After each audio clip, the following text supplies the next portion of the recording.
Ngayon ay ipapaliwanag natin ang takbo ng kwento ng pelikulang Kiss Kiss na ipinalabas noong 2022.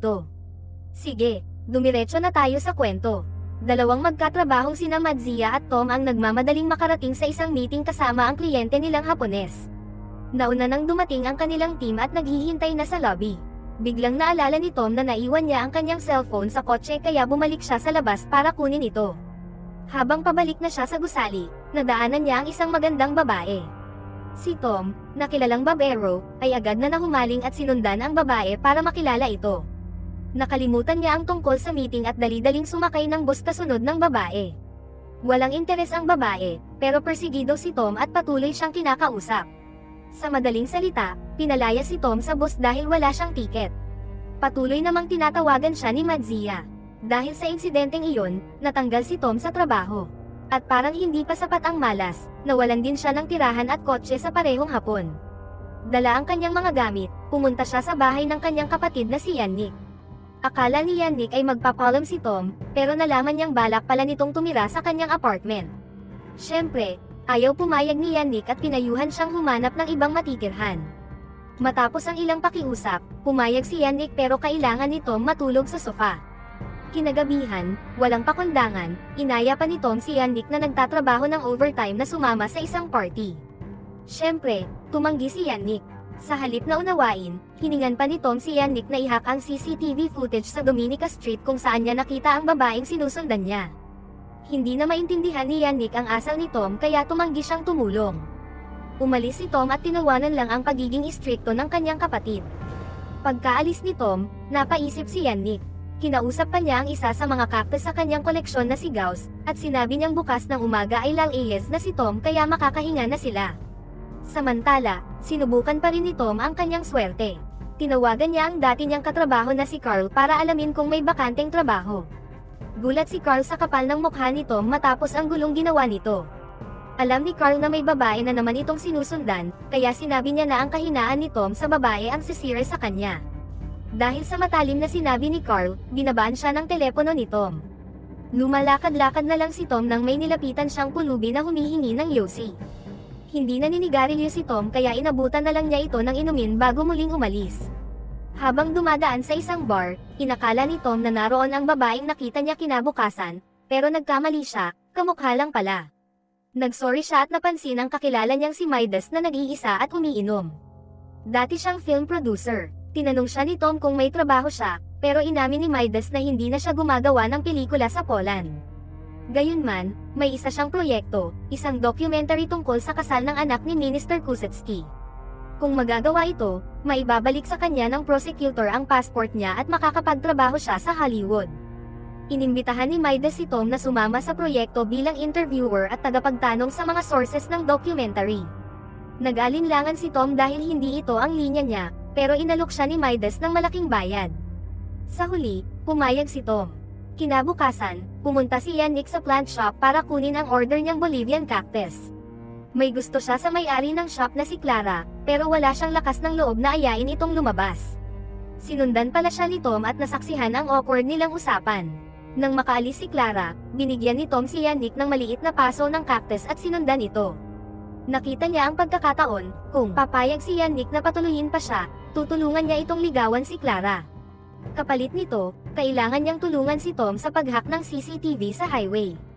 Ayaw pa rin ni Yannick. Pinilit siya ni Tom at sinabing babayaran niya ito gamit ang sahod niya sa proyekto nila ni Midas. Matigas pa rin si Yannick sa pagtanggi, pero napaisip siya matapos bigyan ni Tom ng payo kung paano kausapin si Clara sa labas ng tindahan. Pagkatapos noon, lumabas si Yannick at nilapitan si Clara, na noon ay papunta sa bangko. Inaya ni Clara si Yannick na samahan siya. Habang naglalakad, napag-usapan nila ang pareho nilang hilig, ang pag-aalaga ng cactus.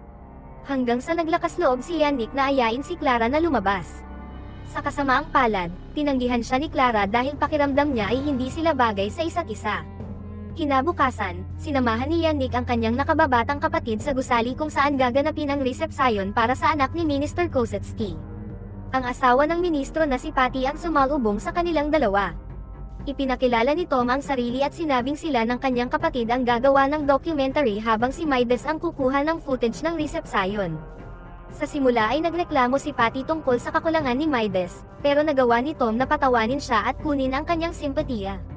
Maya-maya lang, dumating na ang bride-to-be, at laking gulat ni Tom nang makita na ito pala ang babaeng hinahabol niya, si Alexandra aka Ola.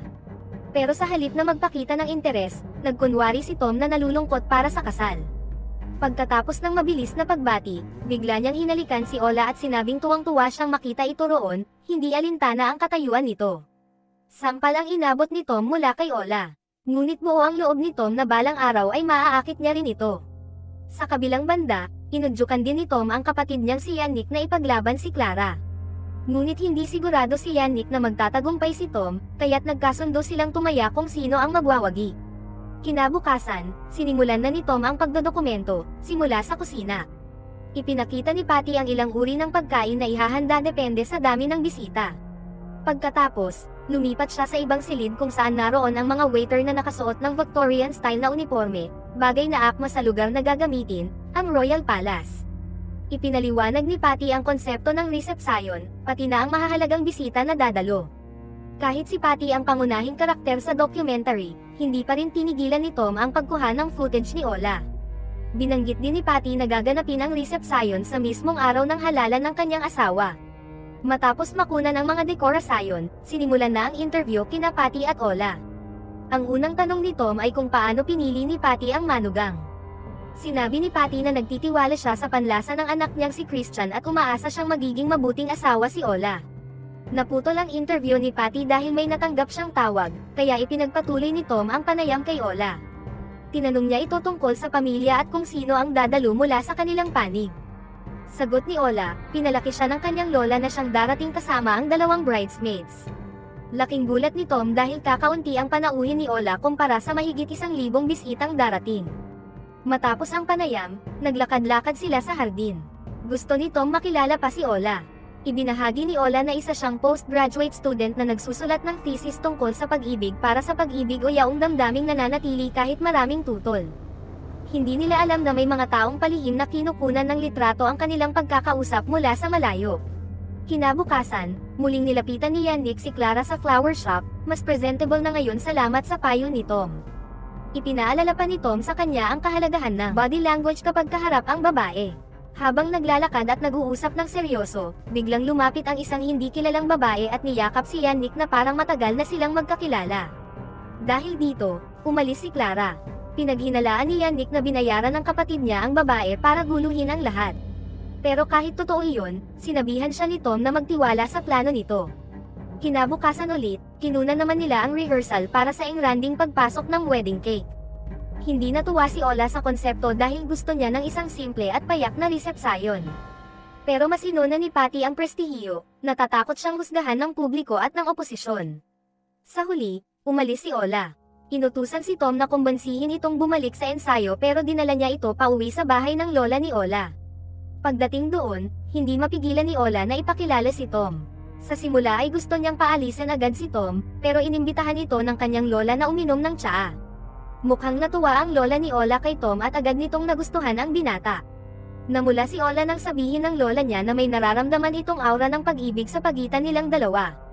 Samantala, hirap pa rin si Yannick na mapalapit kay Clara. Hindi pa rin ito masaya tuwing nakikita siya, lalo na matapos ang nangyari kahapon. Noon, nagkunwaring snatcher si Tom at kinuha ang bag ni Clara. Akala ni Yannick ay tunay na snatcher ito kaya hinabol niya. Ipinasa ni Tom ang bag kay Yannick. At maya-maya ay dumating ang dalawang pulis na nagpapatrolya at agad na binugbog si Yannick. Sa kabutihang palad, dumating si Clara at pinigilan ang mga pulis. Sa huli, hindi naman nasayang ang pag-arte ni Tom, dahil inamin ni Clara na gusto niya rin si Yannick. Gayunpaman, natatakot si Clara na baka malasin sila kapag naging magkasama. Naniniwala siyang isinumpa siya, lahat ng lalaking nagustuhan niya bago si Yannick ay nagkakasakit, nalulugi, o namamatay. Ngunit hindi ito alintana ni Yannick at gusto pa rin niya si Clara. Pag-uwi ni Yannick, nadatnan niyang nakalock sa labas ng apartment si Tom kahit pa nakamit na nito ang puso ni Clara. Gayunpaman, gusto pa rin niyang paalisan ang nakababatang kapatid mula sa tirahan. Na-offend si Tom sa sinabi ni Yannick at nauwi sila sa pagtutulakan. Bigla na lang may dalawang lalaking dumating, dinukot sila at isinakay sa isang kotse. Dinala sila sa isang eksklusibong kulungan ng isang leader ng sindikato na si Smeria. Ipinahayag ni Smirre na dapat ay nasa parole na siya, ngunit binuksan ni Minister Kosetsky ang panibagong investigasyon laban sa kanya. Ayon sa kanyang impormante, si Tom ay nagtatrabaho para sa kasal ng anak ni Kosetsky. Laking gulat ng lahat ng ibunyag ni Smirre na si Ola ay anak niya, kaya kapag nalaman ito ni Kosetsky, tiyak na ihihinto niya ang kaso. Nagulat sina Tom at Yannick sa revelasyong iyon. Mas lalo pang gamulo nang malamang walang ideya si Kosetsky kung sino talaga ang kanyang magiging manugang dahil nabura na ang lahat ng impormasyon ukol kay Ola. Kaya't binalaan sila ni Smirre, kailangang matuloy ang kasal nina Ola at Christian. Kapag nabigo ito, si Tom, si Yannick, at lahat ng mahal nila sa buhay ay mapapahamak. Pagkatapos, pinauwi na sila. Nagdesisyon si Yannick na hiwalayan si Clara dahil sa matinding pag-aalala sa magiging kapalaran nito. Ngunit hindi niya kayang sabihin ang tunay na dahilan, kaya't napaiyak si Clara at nabigo. Nagpatuloy naman sa paggawa ng dokumentaryo si Tom kasama sina Christian at Ola. Ininterview niya ang dalawa tungkol sa kung paano sila nagkakilala at ang kani-kanilang pananaw sa kasal. Habang tumatagal, lalong nagiging hindi komportable ang dalawa sa mga tanong. Mabuti na lang at natapos agad ang panayam nang dumating si Kosetsky. Kinuhanan din ni Tom ng panayam si Kosetsky at tinanong ukol sa opinyon nito sa kasal ng anak. Pagkatapos, nagpatuloy sila sa rehearsal kasama ang mga bisita, kung saan nagbigay si Kosetsky ng talumpati ukol sa politika. Ipinagbawal ni Patty ang ibang mga pulong upang makapag-rehearse si Kosetsky. Naniniwala si Patty na kapag nakisalamuha si Kosetsky sa mga tao, tataas ang kanyang tiwala ng publiko. Sumunod naman si Kosetsky. Kinabukasan, pinalitan ni Tom si Christian sa rehearsal ng bridal dance. Komportable sila ni Ola sa isa't isa, at hindi nahiyang magpakita ng lamang kahit kaharap si Patty. Kaya pinutol ni Patty ang ensayo at inaya si Tom sa kanyang kwarto. Doon, hindi inaasahan ni Tom na hinaharot na pala siya ni Patty at pilit siyang hinihila sa kama. Kinagabihan, nagkita-kita silang lahat sa isang singles party habang pinapanood ang mga bahagi ng dokumentaryo. Ipinatugtog ni Tom ang panayam ni Ola at Christian. Ngunit biglang narinig ni Tom ang pag-uusap ni Ola at ng kaibigan nito sa telepono, may sakit daw ang kanyang lola kaya hindi siya makakadalo. Pinuntahan ni Tom si Ola. Samantala, narinig ni Yannick na kinausap ni Patty si Christian upang ipa-cancel ang kasal. Ngunit hindi magawang makipaghiwalay ni Christian dahil gusto niya si Ola. Samantala, pagdating ni Tom sa apartment ng lola ni Ola, nalaman niyang maayos lang ito at inanyayahan siyang makausap si Ola ng masinsinan.